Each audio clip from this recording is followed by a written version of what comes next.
The first train from Finland to India is on the way, and it made the headlines in the rail freight industry. Today we will be discussing this new service with Nurminen Logistics.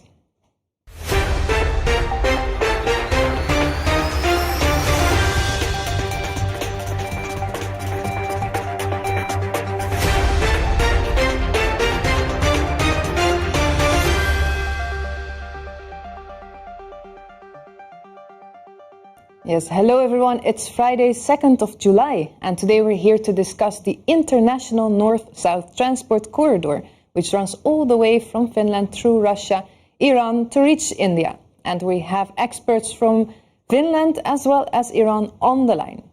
But before we start talking about this news, we talk about another piece of news, because in November the harbour line in the port of Rotterdam will close for 6 days. And this is for a good reason, because the current Caland Bridge on the Theemsweg tracé will be replaced by a new structure. Now, our colleagues from Spoorpro TV went out to the port to talk to the infrastructure manager.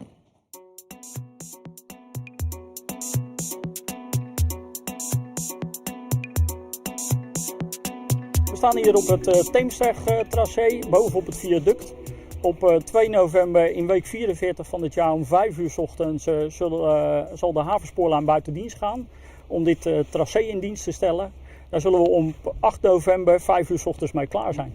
Nou, voor die 6 dagen kunnen er meer dan 500 treinen niet rijden op het gedeelte tussen de Botlek en naar de Maasvlakte toe.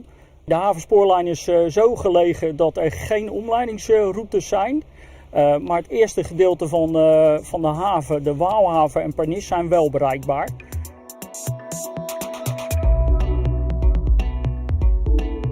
Die daar wel kunnen komen, dat wordt vooral bepaald door de daar gelegen terminals en welke klanten zich daar aan hebben gemeld om hun vervoer daar af te handelen. De rest van de treinen zullen niet kunnen rijden op de havenspoorlijn. Het merendeel zal gaan verschuiven. Wij verwachten dat een aantal van die treinen in het achterland in Duitsland zullen achterblijven. Of dan naar de Waalhaven Pernis zullen verschuiven of misschien andere terminals in Nederland aan zullen doen.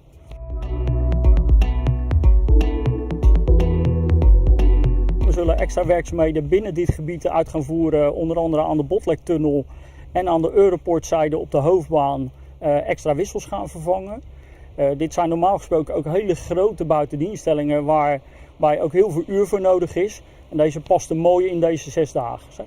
Het ergste wat zou kunnen gebeuren is invloeden van buitenaf.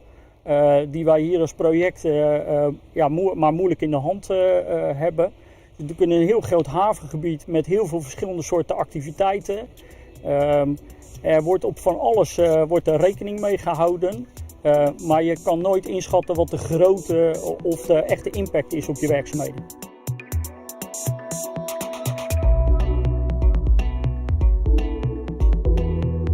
Nou, het hervatten van het treinverkeer wordt vooral lastig omdat we veel stilstaand materieel hebben.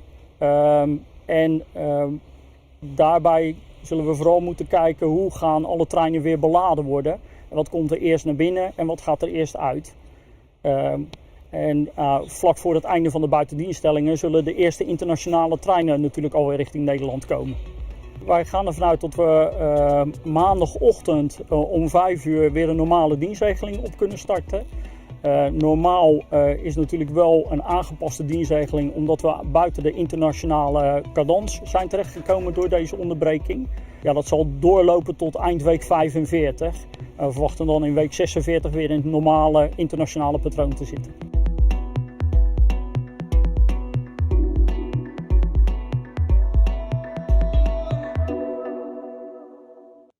Yes, thank you very much to our colleagues from Spoorpro TV for going out to the harbour, and you'll be sure that we will follow this up in November or maybe even sooner. Now, a few days ago, Nurminen Logistics launched the first train from Helsinki to India via the International North-South Transport Corridor. As mentioned, this route goes from Finland through Russia to Iran, where it reaches the port of Bandar Abbas by train, and here a vessel takes the cargo to the inland port of Nhava Sheva, which is near Mumbai. Now, we have several guests from Finland and Iran. We have the CEO of Nurminen Logistics, Olli Pohjanvirta. Welcome. Thank you. Everybody. Hello. And also from Nurminen Logistics is Olga Stephanova. Hello, good day. Hi, and you're based in Moscow, in Russia? Exactly. And we have from Iran, Amir Asri, who works for Mapna. Hello everyone, nice to meet you. Nice to meet you, and I'm glad we have this international audience for this international corridor, because it goes through a lot of countries. Now, Olga, I would like to start with you, because the company started this trial service. What makes this route so interesting for Nurminen Logistics?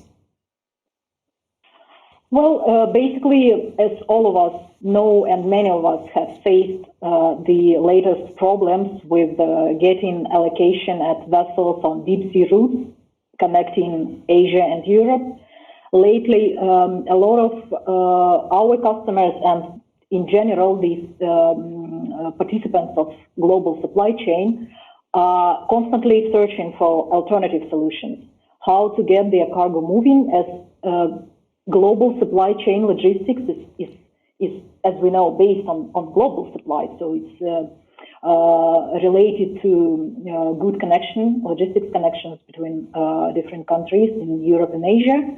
And that's how we get to this new route to get it on trial, following just the demand, the increasing demand from the customers locally in Northern Europe. Yeah, because normally the sea route would actually go through the Suez Canal, right? If you want to go to India from Finland. Yeah, it takes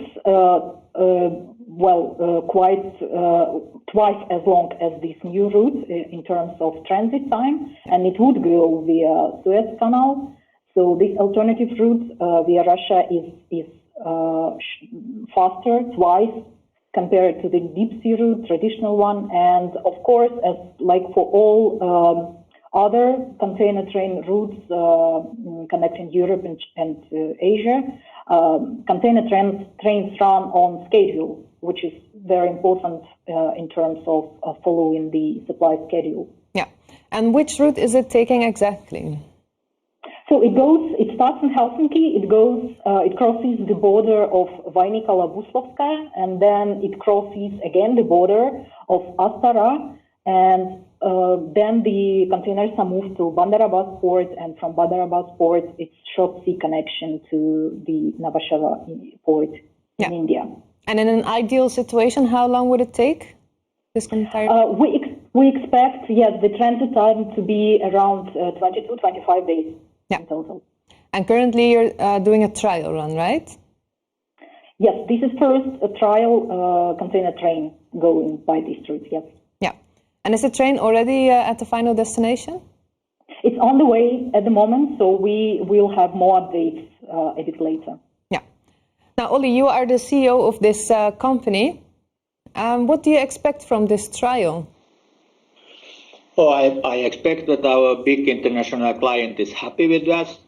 So we are doing this for a big international company to their needs, to fulfill the supply chain needs in a short term, in a secured way, and complying with all the regulation what we have locally and internationally.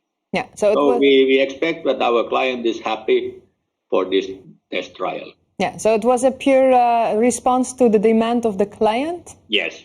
Yeah, but do you have other plans for this route, or do you plan to have more services this year? We will see how it works internationally and what will be the interest, but of course we will focus for big clients to secure all the functions and the regulations what we have. Yeah, because what is the importance of this route to Finland? Actually, it's for the Nordics, so it's not only for Finland. So in this context, it may be an interesting route if it will be working as we are planning, and especially working according to the old standards. So we hope for that, and so far it goes well, and we haven't got any issues in front of us. Yeah, because working, what do you mean by working? I assume the transit time should be fine, but what other things do you take? No, I mean that all the ports and everything is in line, and the partners are doing well. Yeah, and where's the train exactly right now? I think it's somewhere in Azerbaijan or somewhere. Okay, all right. So and until now everything goes smooth. Yes. Yeah, that's very good news. So it's about to cross the border with Iran, and luckily we have someone from Iran on the line. Amir? Yes, I am here. Yes, because one of the things that was in the news a lot is the main missing link on this route, and that is the link between Ashtara and Rasht in Iran. Can you tell us something about that? Is there any development on filling this missing link? You know, we have a traditional way from, North-South corridor in Iran, and you know that in the World War II, that was the victory route for the Russia and also for other countries. And so we already have the route from Iran to Russia, but because of these difficulties, political difficulties between Armenia and Azerbaijan, this route is blocked for now. So we have to, open another route. We already built the Gazvin-Rasht route and we completed. And for now, trains are going through these routes. But there is a missing part between Rasht and Astra, because if you want to transfer the containers from Astra to Rasht, we need this route. But as we have some technical difficulties and also we have some financial difficulties here in Iran, some part of this route have to pass through shore, and this have some technical difficulties. So we have a dilemma here. Maybe later on, when problem solved between Armenia and Azerbaijan, there is no need for this route here. So, authorities in the government still have the dilemma to make a decision to build this route or not. But now we have some delay in that, and maybe later on, when the new government, we have the election in Iran in past 2 weeks, and the new government working later on in 1 month, maybe they make a decision and they want to build the route as fast as possible. Yeah. But for now, it is stopped. What are you hoping for? I hope that the difficulties between Azerbaijan and Armenia are solved, and everyone will be happy because the route is already over there and everything can pass through. And there is lots of infrastructure for trains to come and go through Iran, and they can easily reach Bandar Abbas, Port Bandar Abbas in the southern region. Yeah. Olga, what do you think if this route would be there between Azerbaijan and Armenia? Would that be a better option than the route through Rasht and Ashtara? Basically, it's not the route that makes sense. That matters. It's the operations that matters always, and the transit time. For us, as long as all parties involved are operating well and the border crossing points are operating well, then the route itself is good to go. Yeah. Now, Amir, how important is this route for Iran?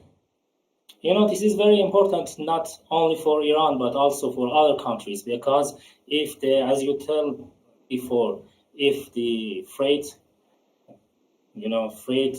want to transfer via deep seas, it takes more than 6 weeks to reach from Finland to India or other southern Asian countries. But for Iran, they can easily go maybe less than 20 days. They can pass less than 20 days in the Bandar Abbas, and after that they transfer to the ships and easily reach to India. Because of that, this is very important for other parties and also for Iran. We can renew our, if we have this route in Iran and this train pass, we make some, financial beneficial here in Iran, and because we have other possibilities, because the price of the fuel is less than, international in Iran, and they can and this is another benefit for other parties to go through Iran. So we have financial, benefits, we have political benefits, and also we can renew our infrastructure. Yeah. Are there any other infrastructure upgrades needed for this route to work out well? No, I guess not. But if we want to put some intermodal, infrastructure in Astra or in Bandarabas, they need some renewal. And if we want to make the route to Chabahar, if the route to Chabahar, become in operation, everything go easier through Iran. Yeah, and that is also in the south, right? Yes, this is in the south, and this is very near to Indian Ocean. Yeah, that would be another point where vessels can cross to India. Yes, and because of that, Indian governments are, invest in that port in Iran. Yeah. All right. Very interesting developments. We will be surely following up with you. Thank you for joining us. I know you were in a hurry to make it. I'm glad you made it. Thank you very much.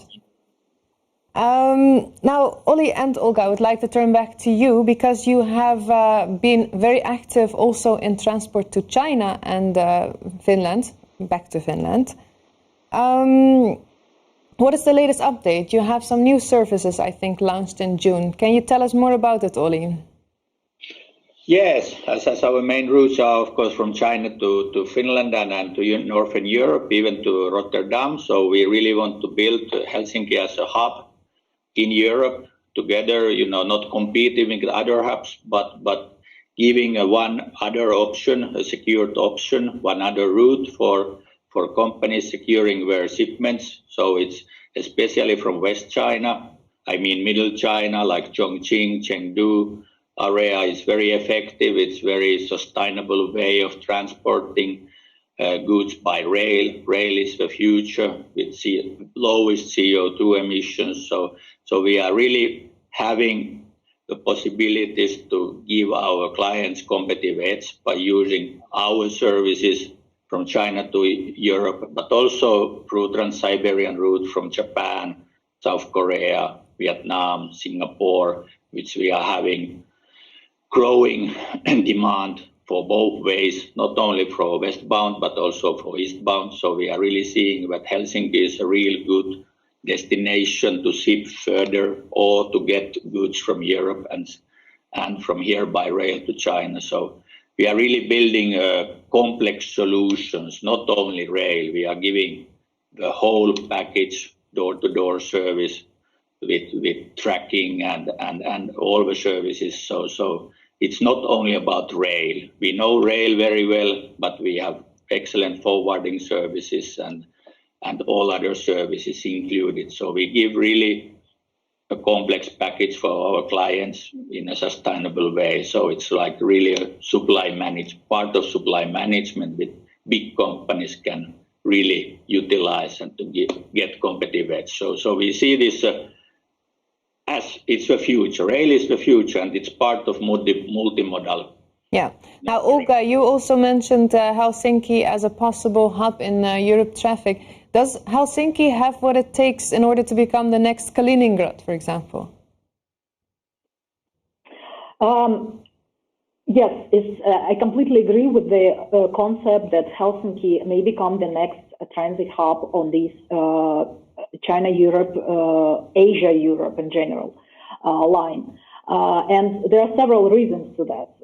First of all, Helsinki is quite different from other European directions because we have this same gauge rail going directly to Helsinki, which eliminates any additional reloading at border, the way we have it now at the border of Brest-Malashevich.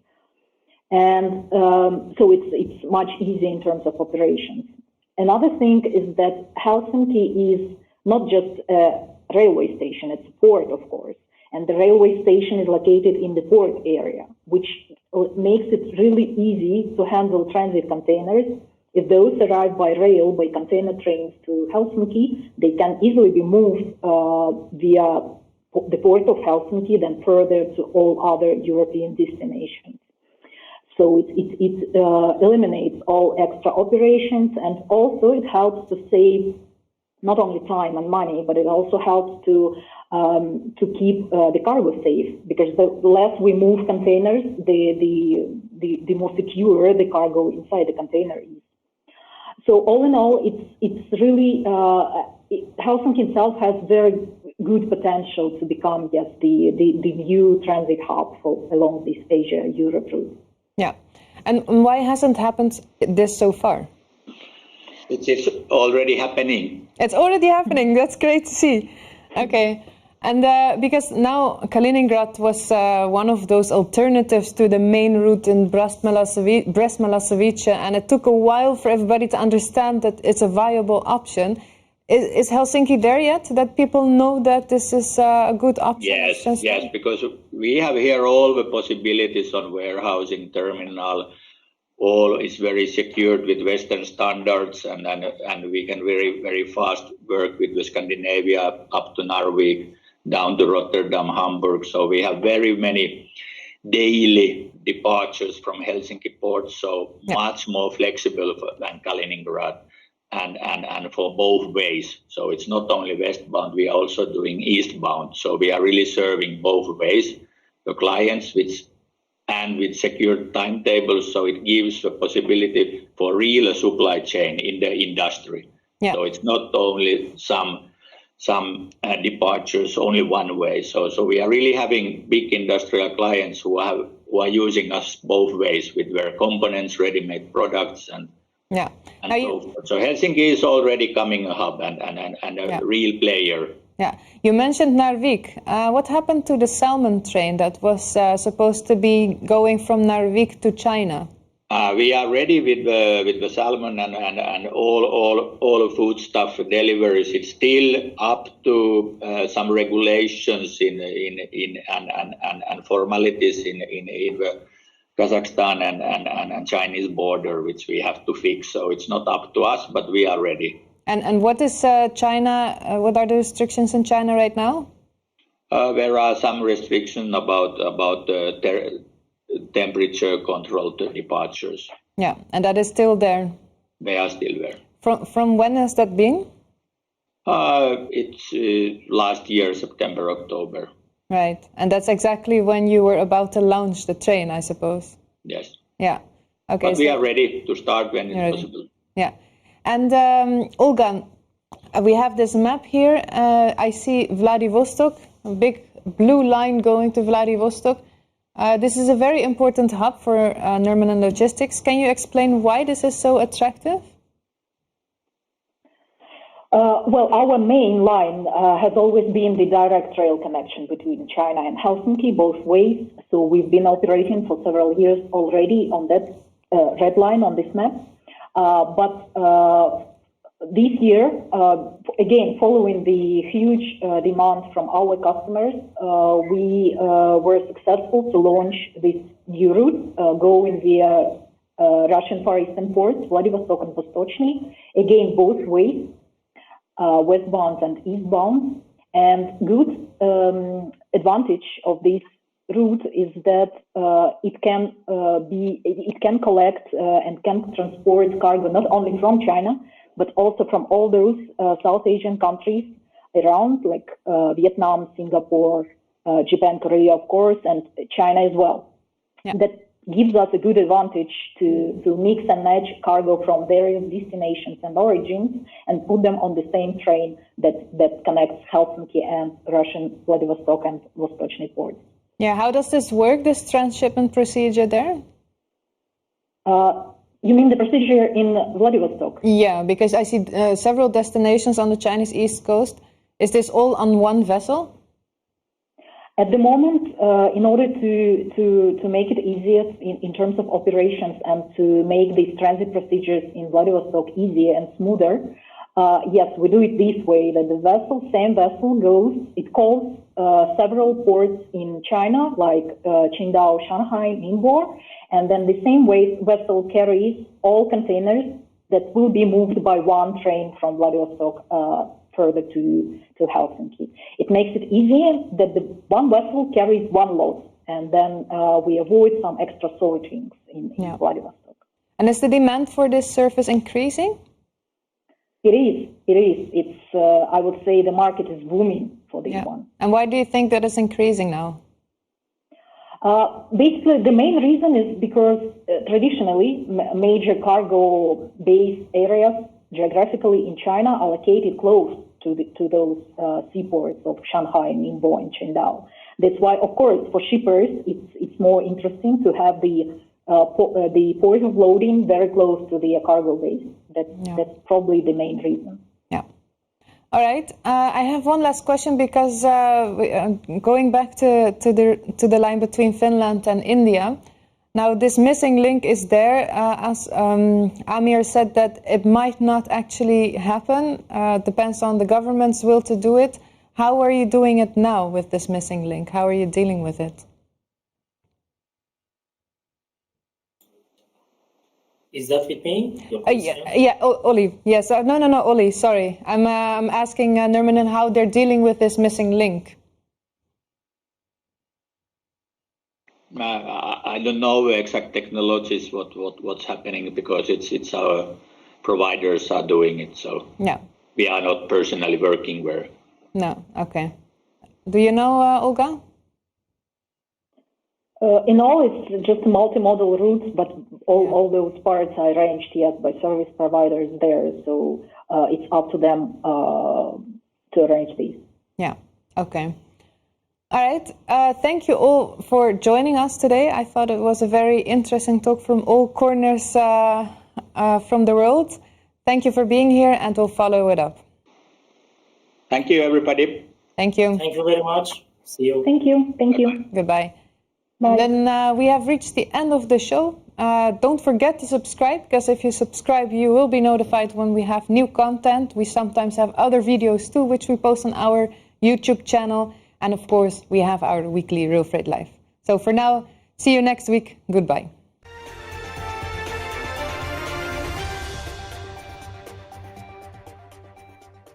En ook u kunt hier zitten, want deze coronaproof studio is te huur voor uw congres, vergadering of webinar. We hebben alle techniek in huis om u hierbij te helpen. Kijk voor meer informatie op promedia.nl.